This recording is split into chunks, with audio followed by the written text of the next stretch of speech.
Hello students, मैं सुमित सिंगला आज आपको सैलरी हेड का क्वेश्चन नंबर 30 सॉल्व करवा रहा हूँ। ध्यान से देखना बेटा। इस क्वेश्चन में हमें बेसिक सैलरी गिवन है 50,000 पर मंथ, तो 50,000 इंटू 12 ये आ जाएगा 6 लाख। ठीक है जी। इसके बाद हमें डीए दिया हुआ है बेटा, ये 12,000 रुपये पर मंथ दिया हुआ है, तो 12,000 इंटू 12 1,44,000। इसके बाद हमें एंटरटेनमेंट अलाउंस दिया हुआ है 300 रुपये पर मंथ है, तो इसको अगर मैं ईयरली कन्वर्ट करता हूँ तो 3,600 रुपये बन जाता है बेटा हमारा। इसके बाद मेरे पास आता है हिल अलाउंस। हिल अलाउंस जो दिया हुआ है मुझे 450 दिया हुआ है, इंटू 12 अगर हम करते हैं तो ये मेरे पास 5400 बन जाता है। बट बेटा इसमें से 300 तक क्या रहता है, ये एग्जम्प्ट रहता है, तो इसको हम 12 से मल्टीप्लाई करके इसमें से हम 3,600 रुपये हम क्या करेंगे, लेस कर देंगे, तो ये 1,800 रुपये हमारा क्या हो जाएगा, टैक्सेबल हो जाएगा। ऐसे ही ट्राइबल अलाउंस आता है हमारे पास। ठीक है जी। ट्राइबल अलाउंस कितना दिया हुआ है, 350 इंटू 12, ये मेरे पास आ रहा है 4,200 रुपये। ये भी बेटा 200 तक क्या रहेगा, एग्जम्प्ट रहता है। ठीक है जी। ये एक टेबल दी हुई है, उसमें लिखा हुआ है बेटा सारा कुछ, तो वो टेबल आप याद कर सकते हो। तो 2,400 रुपये इसमें से हम क्या कर देंगे, लेस, तो 1,800 रुपये ये हमारा क्या हो जाएगा, टैक्सेबल हो जाएगा। इसके अलावा वो ईपीएफ में स्टैचुरी प्रोविडेंट फंड में क्या कर रहा है, कंट्रीब्यूट कर रहा है। ध्यान रखना बेटा, वो रिकॉग्नाइज में नहीं कर रहा, वो स्टैचुरी प्रोविडेंट फंड में कर रहा है, तो ये एग्जम्प्ट रहेगा इसके लिए। Next, house rent allowance. House rent allowance उसे 1,20,000 रुपये दिया गया है। अब यहाँ पे चेक करते हैं कि उसका कितना एग्जम्प्ट रहेगा, तो इसका एक वर्किंग नोट हम तैयार करते हैं। पहले भी हम बहुत बार डिस्कस कर चुके हैं हाउस रेंट अलाउंस के लिए। तो रेंट पेड अगर हम क्वेश्चन में देखें, तो रेंट पेड हमारे पास इस क्वेश्चन में हमारे पास दिया हुआ है, लास्ट में दिया हुआ है 12,500 रुपये पर मंथ, तो इसको मल्टीप्लाई करेंगे तो 1,50,000 आ जाएगा। इसके अलावा एक्चुअल HRA वो क्या रिसीव कर रहा है, 1,20,000 रुपये। और लास्ट में हम सैलरी का मीनिंग देखते हैं, तो इसके लिए सैलरी हम एक तो बेसिक सैलरी लेते हैं, कितनी, 6 लाख, प्लस डीपी है ही नहीं, डीए इन टर्म नहीं दिया हुआ, और कमीशन भी मुझे नहीं दिया हुआ। ठीक है जी। तो ये क्या रह जाएगा मेरे पास, 6 लाख रह जाएगा। कितना रह जाएगा, ये 6 लाख रुपीज़, 6 लाख रुपीज़ रह जाएगा। ठीक है जी। अब हम इसके बाद इसको इस फॉर्मूले में पुट करके हम इन तीन में से जो हमारे पास मिनिमम वैल्यू आएगी उसे हम क्या मानेंगे, एग्जम्प्ट। तो जब इस फॉर्मूले में आप पुट करोगे, तो पहले भी हमने बहुत क्वेश्चन कर चुके हैं, तो मैं सिर्फ आपको इस क्वेश्चन में पुट कर लेना, मैं आपको नेट दिखा देता हूँ कि जो 90,000 आएगा वो एग्जम्प्ट रहेगा, और 30,000 इसका क्या आ जाएगा, टैक्सेबल आ जाएगा। इसके अलावा प्रोविडेंट फंड में उसका जो इंटरेस्ट क्रेडिट हो रहा है, ठीक है, वो स्टैट्यूटरी प्रोविडेंट फंड का मेंबर है, तो जब प्रोविडेंट फंड की अमाउंट एग्जम्प्ट है, तो इंटरेस्ट की अमाउंट भी क्या रहेगी, उसकी एग्जम्प्ट रहेगी।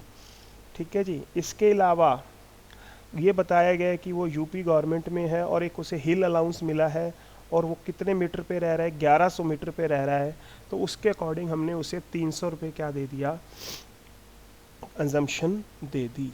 तो यहाँ पर हमारे पास क्या आएगा, उसकी ग्रोस टोटल इनकम आ जाएगी 7,81,200। तो बेटा आपको शायद याद हो, हमने एंटरटेनमेंट अलाउंस के लिए पढ़ा था कि अगर गवर्नमेंट एम्प्लॉई है तो उसे कुछ एग्जम्पशंस मिलेंगी। तो एग्जम्पशंस के लिए हमने उसके 3 ऑप्शंस देखे थे, तो वो डिस्कस करते हैं। क्योंकि ये यूपी गवर्नमेंट का एम्प्लॉई है तो इसे एग्जम्पशंस मिलेंगी। पहला ऑप्शन था हमारे पास 5,000, सेकंड ऑप्शन था एक्चुअल एंटरटेनमेंट अलाउंस, और सेकंड था 20% ऑफ द सैलरी, जिसमें डीए और डीपी, जिसमें बेसिक सैलरी और डीपी इंक्लूड होता था। बेसिक सैलरी हमारी 6 लाख है, डीपी है ही नहीं, तो वो आ जाएगा 1,20,000।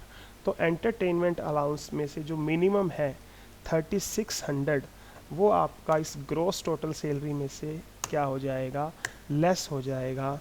इसके अलावा एक आप स्टैंडर्ड डिडक्शन भी क्या करोगे, लेस करोगे, कितने की, 50,000 की। तो इस प्रकार से आपका ये 30th क्वेश्चन क्या हो जाएगा, सॉल्व हो जाएगा। अब हम डिस्कस करते हैं क्वेश्चन नंबर 31। कहता है mister Atul is a district magistrate in Agra. ठीक है जी, तो वो भी एक गवर्नमेंट एम्प्लॉई है। ठीक है जी, उसे he is living in A furnished bungalow provided by the government free of rent. His salary is 65,000 per month. तो क्वेश्चन सॉल्व करते हैं बेटा हम। यहाँ पे ध्यान रखना वो डिस्ट्रिक्ट मजिस्ट्रेट है तो इसका मतलब वो एक गवर्नमेंट एम्प्लॉई है मेरे लिए। तो उसकी हम बेसिक सैलरी हम देखते हैं। बेसिक सैलरी कितनी दी हुई है बेटा, 65,000 इंटू 12। ये आंसर मेरे पास आ जाएगा 7,80,000। इसके बाद एक हमें डीए दिया हुआ है, ठीक है, उसे एक रेंट फ्री हाउस दिया हुआ है। लो जी, रेंट फ्री अकोमोडेशन दिया हुआ है। ठीक है जी, तो आपको याद हो इससे पहले जितने भी क्वेश्चंस हम कर रहे थे उसमें हम कुछ ऐसे एम्प्लॉयज़ को ले रहे थे जो कि नॉन गवर्नमेंट थे। ये फर्स्ट क्वेश्चन आया है जिसमें एम्प्लॉय हमारे पास क्या है, गवर्नमेंट एम्प्लॉय है। तो उसको हमने जब रेंट फ्री अकोमोडेशन का टॉपिक किया था तो उसमें मैंने स्पेशली आपको मेंशन करके बताया था कि अगर कोई एम्प्लॉय गवर्नमेंट एम्प्लॉय है तो उसके ऊपर जो रूल लगेगा हमारा वो कौन सा लगेगा, वो अभी आपको मैं चेक करवाता हूँ बेटा। ये रहा, अगर गवर्नमेंट एम्प्लॉई है तो उसके ऊपर रेंट फ्री अकोमोडेशन का जो चार्ज लगेगा गवर्नमेंट रूल के अकॉर्डिंग, प्लस अगर उसे कोई फर्नीचर वगैरह मिल रहा है तो उसकी कॉस्ट का 10% उसमें क्या हो जाएगा, ऐड हो जाएगा। तो यहाँ पे लिखा हुआ है कि गवर्नमेंट रूल के अकॉर्डिंग उसे 1,000 पर मंथ दिया जाएगा। तो यहाँ पे 1,000 इंटू 12 इक्वल टू 12,000 रुपये उसका ये खर्चा हो जाएगा, प्लस उसे एक फर्नीचर भी दिया गया है 20,000 का, तो 2,000 रुपये उस फर्नीचर के ऐड हो जाएंगे और रेंट फ्री अकोमोडेशन की जो कॉस्ट है वो 14,000 हो जाएगी। इसके अलावा इसके लिए जो भी हमें इंफॉर्मेशन दी गई है कि उसका फेयर रेंटल वैल्यू 7,500 रुपये है समथिंग, इसका हमारे क्वेश्चन से कोई लेना देना नहीं रहेगा। इसके बाद हमारे पास आया है एंटरटेनमेंट अलाउंस। तो एंटरटेनमेंट अलाउंस जो हमारे पास आ रहा है वो कितने रुपए दिया हुआ है बेटा, 500 दिया हुआ है। तो उसका रूल है कि सबसे पहले उसे ग्रॉस टोटल इनकम में हम क्या कर देंगे, ऐड कर देंगे, और जो डीए है वो 10% दिया हुआ है मुझे। ठीक है जी, तो 10% बेसिक का होता है बेटा, तो 10% ऑफ बेसिक का जब हम करेंगे तो ये 7,80,000 रुपये हमारे पास आ जाएगा। ठीक है जी, आगे अगर हम क्वेश्चन में ख़त्म हो गया हमारे पास, तो यहाँ पर जो हम इसका टोटल करेंगे तो ग्रॉस टोटल इनकम जो हमारे पास आ जाएगी उसकी 8,78,000 रुपये आ जाएगी। याद रखना अभी जस्ट पिछले क्वेश्चन में भी हमने किया था कि गवर्नमेंट एम्प्लॉई है तो एंटरटेनमेंट अलाउंस की उसे क्या मिलेगी, एग्जम्पशन मिलेगी।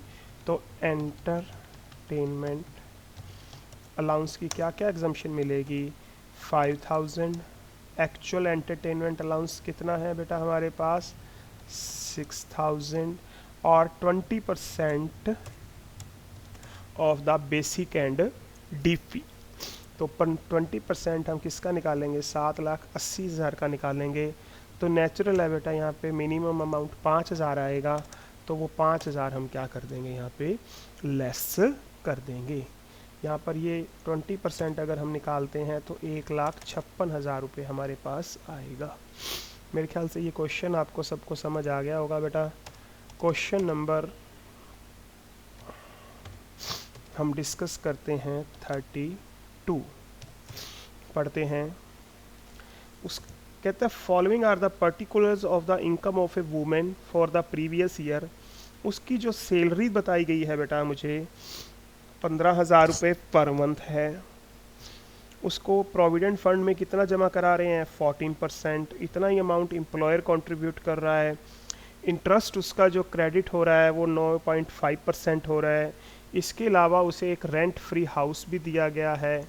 ठीक है जी, तो सारी इंफॉर्मेशन है हमारे पास। इसके अलावा उसके पास एक इंडोमेंट पॉलिसी है 10,000 की। इसके अलावा वो 600 रुपये क्या पे कर रही है, employment tax of the state government. तो दो ऑप्शन दिए गए हैं कि वो रिकॉग्नाइज्ड और अनरिकॉग्नाइज्ड का कैसे सोल्यूशन करेंगे। तो मेरे पास जो ए ऑप्शन आ रहा है वो कह रहा है कि अगर एक रिकॉग्नाइज्ड प्रोविडेंट फंड का अगर वो ऑनर है तो कैसे सॉल्व करेंगे। तो सिंपल सा है बेटा, सबसे पहले क्या लेंगे, उसकी बेसिक सैलरी लिखेंगे जो कितनी दी हुई है बेटा मुझे 15,000 रुपये पर मंथ। इसको 12 से अगर मल्टीप्लाई करते हैं तो 1,80,000 आ जाता है। उसका 14% है तो 2% उसका क्या है, ज़्यादा है बेटा, क्योंकि 12% तक तो रिकॉग्नाइज्ड प्रोविडेंट फंड में क्या रहता है, एग्जम्प्ट रहता है। तो सैलरी का हम कितने परसेंट लेंगे बेटा, 2% जो है वो एक्स्ट्रा ले लिया जाएगा। क्लियर। तो मेरे पास जो सैलरी है वो 1,80,000 है और इसका हम यहाँ पे कितने परसेंट ले लेंगे, 2% लेंगे।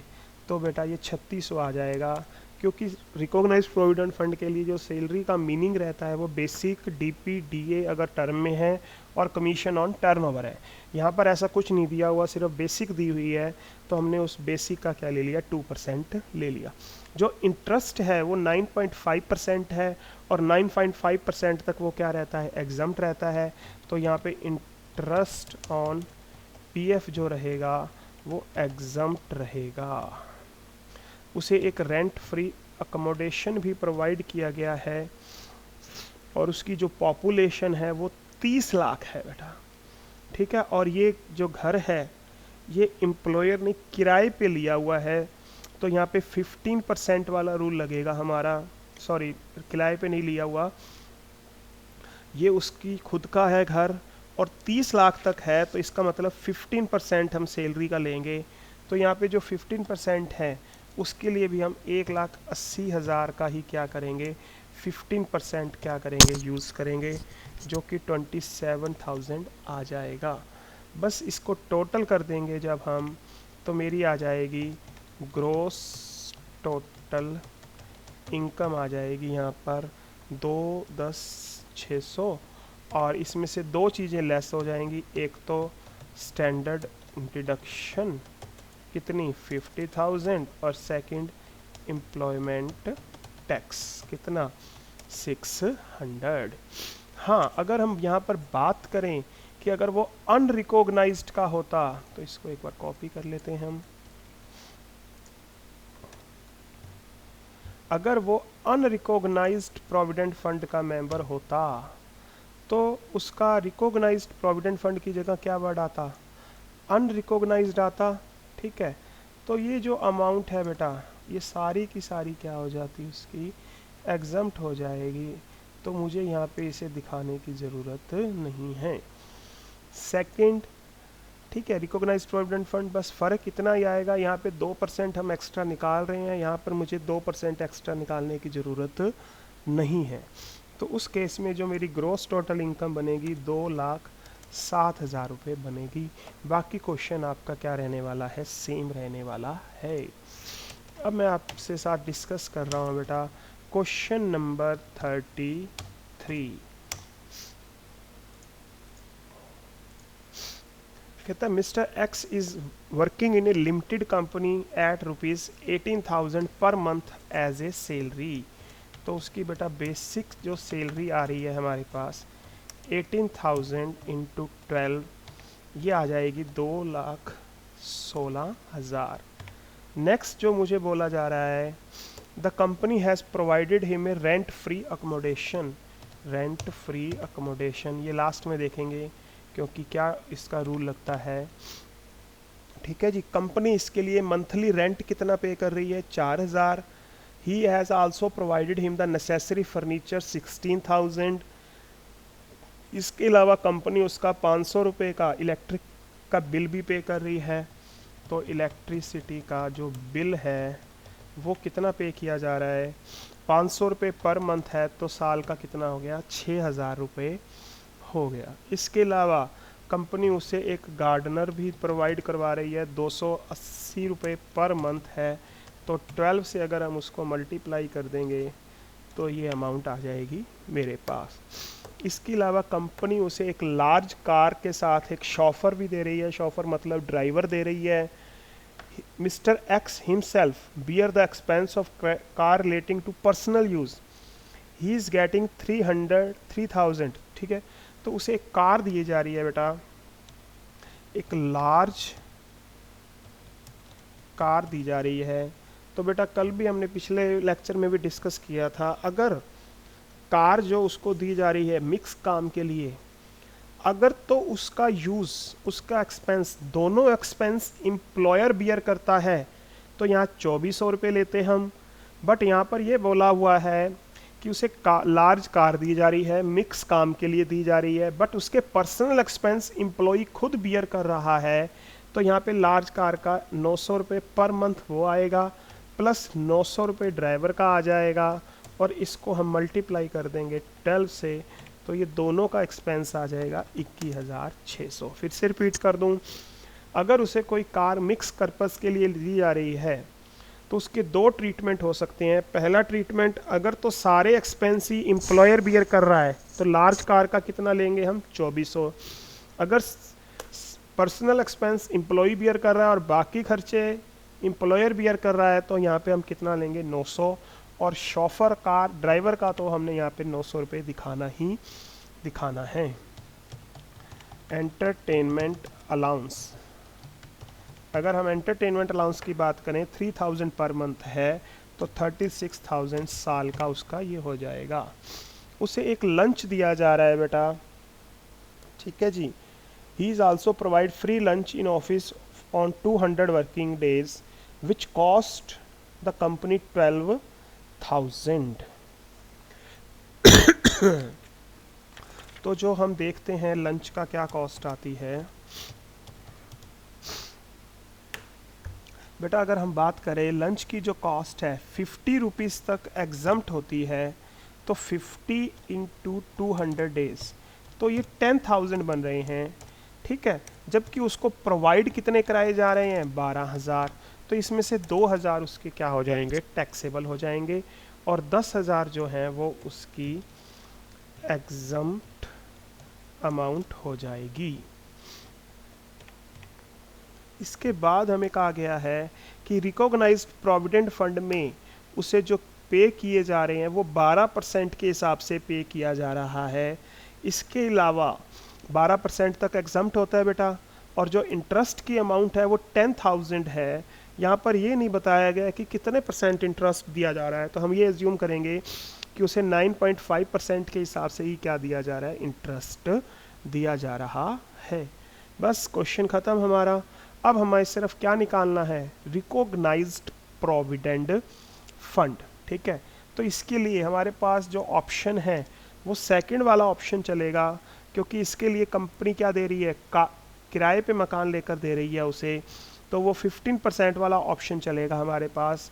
तो इसके लिए सैलरी का मुझे कितना लेना है, 15% लेना है। इसके लिए सैलरी का मतलब होता है बेसिक सैलरी प्लस डीपी है नहीं, डीए है नहीं, बोनस है नहीं, कमीशन है नहीं, इसके अलावा सारे अलाउंसेस लेते हैं जो टैक्सेबल हैं। तो यहाँ पे मुझे सिर्फ एक 36,000 का एंटरटेनमेंट अलाउंस दिख रहा है जो टैक्सेबल है यहाँ पर, बस उसको दिखा देंगे। तो इसका 15% जब हम निकालेंगे 37,800 आ जाएगा, प्लस उसे 16,000 रुपये का एक फर्नीचर दिया जा रहा है, तो 1,600 रुपये उसके ऐड हो जाएंगे। तो इन दोनों को जब हम ऐड कर देंगे तो 39,400 उसका रेंट फ्री अकोमोडेशन आ जाएगा, और ये आ जाएगा 39,400। मेरे ख्याल से आपको ये क्वेश्चन आपको समझ आ गया होगा बेटा। अब हम बात करते हैं क्वेश्चन नंबर 34 की।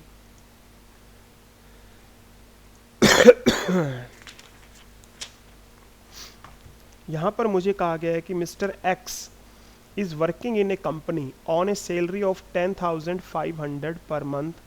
उसे डीए दिया गया है, मेडिकल अलाउंस भी दिया गया है, उसे एक बोनस भी दिया गया है। इसके अलावा उसे एक रेंट फ्री हाउस दिया गया है, एक गार्डनर दिया गया है। उसने एक 10,000 रुपये का लोन लिया है, किसको परचेज करने के लिए, मोटरसाइकिल परचेज करने के लिए। इसके अलावा एम्प्लॉयर पेड 4,000 उसके क्लब की फ़ीस भर रहा है, वो 15% क्या पे कर रहा है, रिकॉग्नाइज्ड प्रोविडेंट फंड में जमा करा रहा है, जबकि एम्प्लॉयर जो है वो 14% क्या करा रहा है, इस क्वेश्चन में डिपॉजिट करा रहा है। तो इस क्वेश्चन को अगर हम देखें तो इस क्वेश्चन में हमारे 3 मेन पॉइंट बनते हैं, सिर्फ वही डिस्कस करते हैं हम। एक तो लोन, तो बेटा लोन 20,000 से लेस है, इसलिए वो क्या रहेगा, एग्जम्प्ट रहेगा। यहाँ पर लोन के बारे में हमें कुछ भी दिखाने की ज़रूरत नहीं है, क्योंकि लोन की जो अमाउंट है वो 20,000 से कम है, तो इसलिए जो भी उसका इंटरेस्ट बनेगा वो क्या रहेगा, एग्जम्प्ट रहेगा। यहाँ पर वो सिर्फ 10,000 रुपये क्या ले रहा है, लोन ले रहा है। दूसरा, जब हम रिकॉग्नाइज्ड प्रोविडेंट फंड की बात करेंगे तो 2% एक्स्ट्रा जो है वही कंसीडर करेंगे, अदरवाइज हम और कोई अमाउंट इसमें कंसीडर नहीं करेंगे, क्योंकि 15% तो वो खुद कर रहा है, तो 3% नहीं करेंगे, क्योंकि जो एम्प्लॉयर है वो 14 कर रहा है, तो हम यहाँ पे सिर्फ एम्प्लॉयर वाला जो 2% है वो ही क्या करेंगे, कंसीडर करेंगे। तीसरा, जो उसकी क्लब की जो फीस है 4,000 रुपये, वो टैक्सेबल होगी, और वो हम बेसिक सैलरी में ऐड कर देंगे। मेरे ख्याल से आप बाकी इस क्वेश्चन में बड़ा सिंपल सा है। रेंट फ्री अकोमोडेशन के लिए अगर हम बात करें, डेशन के लिए अगर मैं सैलरी का मीनिंग अगर निकालना चाहूँ तो क्या क्या लेंगे, एक हम इसके लिए लेंगे बेसिक सैलरी, वो अगर 10,500 को आप मल्टीप्लाई 12 से करोगे तो 1,26,000 आपका आ जाएगा। इसके अलावा आपको 6,000 रुपये का एक बोनस मेडिकल अलाउंस भी दिया गया है, ठीक है, और एक मेडिकल अलाउंस भी दिया गया है 6,000 का। 6,000 का मेडिकल आ जाएगा, 3,500 रुपये का इसमें बोनस आ जाएगा। डीए इसमें नहीं दिखाएंगे क्योंकि if term in the employees नहीं है। क्लियर है बेटा। पॉपुलेशन जो है उसकी 10 लाख से 14 लाख है, 10 लाख से ज़्यादा है, 25 लाख से कम है, तो 10% हम क्या करेंगे, इसका यहाँ पे यूज़ करेंगे। मेरे ख्याल से 34th क्वेश्चन आपको समझ आ जाएगा, अच्छी तरह से निकल जाएगा फाइनल पेपर में, ठीक है। अब हम क्वेश्चन नंबर डिस्कस कर रहे हैं बेटा 36। क्वेश्चन नंबर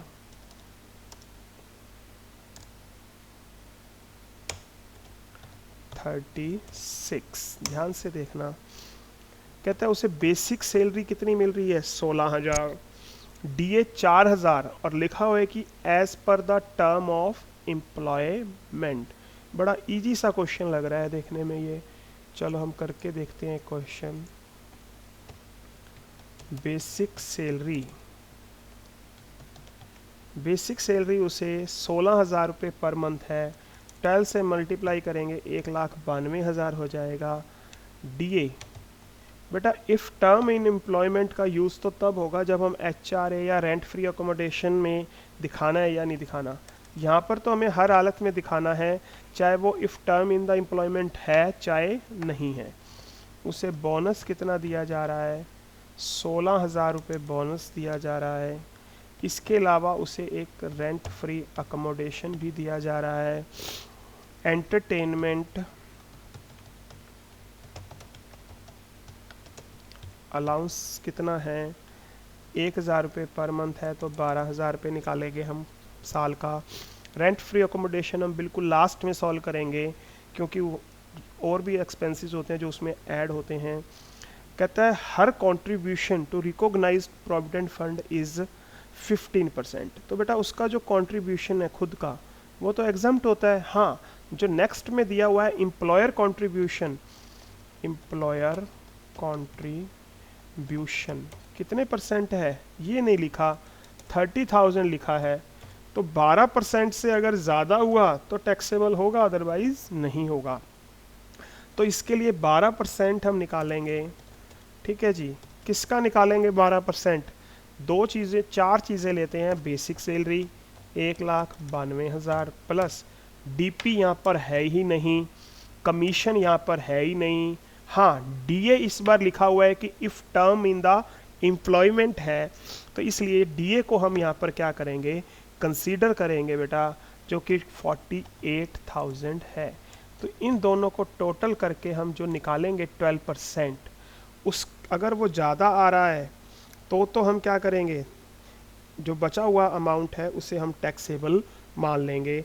तो 1,92,000 प्लस 48,000, और इसका अगर हम 12% अगर हम निकालते हैं तो ये आंसर आ रहा है 288,000। तो इसका मतलब जो 30,000 है वो 12% से ज़्यादा है। तो यहाँ पर हम 1,200 रुपये जो बच गए वो क्या कर देंगे, टैक्सेबल कर देंगे। इसके अलावा जो इंटरेस्ट है वो सिर्फ 9.5% है तो वो एग्जम्प्ट रहेगा। कहता है free use of large car for the both official and personal purpose, और ड्राइवर उसको प्रोवाइड किया जा रहा है। तो उसके पास एक लार्ज कार है जिसका कॉस्ट कितनी है 2,400, और एक ड्राइवर भी दे रहे हैं 900 का, तो 3,300 रुपये टोटल हो गए और मल्टीप्लाई बाय 12 हो जाएगा। तो ये आंसर आ जाएगा 39,600। अब सिर्फ ऑप्शन हमारे पास जो रह गया वो रह गया रेंट फ्री अकोमोडेशन का। तो बेटा यहाँ पर ये बोला जा रहा है कि जो सैलरी, जो पॉपुलेशन है वो 25 लाख रुपये से ज़्यादा है। तो 25 लाख से ज़्यादा है तो 15% हम लेंगे। 15% किसका, बेसिक सैलरी का, प्लस डीए भी आएगा क्योंकि इन टर्म ऑफ एम्प्लॉयमेंट है, बोनस ऑलरेडी आता ही है, और इसके अलावा एक एंटरटेनमेंट अलाउंस, यानी कि जितने भी अलाउंसेस हैं टैक्सेबल वो सारे इसमें आएंगे। तो इसका अगर मैं 15% निकालता हूँ तो ये 40,200 रुपये बन जाएगा, प्लस जो फर्नीचर का 10% है 20,000 का, 2,000 वो ऐड हो जाएगा। तो टोटल 42,200 रुपये हमारा क्या आ जाएगा, रेंट फ्री अकोमोडेशन आ जाएगा। बेटा बस इसकी अब ग्रॉस सैलरी निकाल लेना और उसमें से 50,000 आप स्टैंडर्ड डिडक्शन लेस कर देना, आपका आंसर आ जाएगा। मेरे ख्याल से आपको ये सारे क्वेश्चन समझ आ गए होंगे बेटा।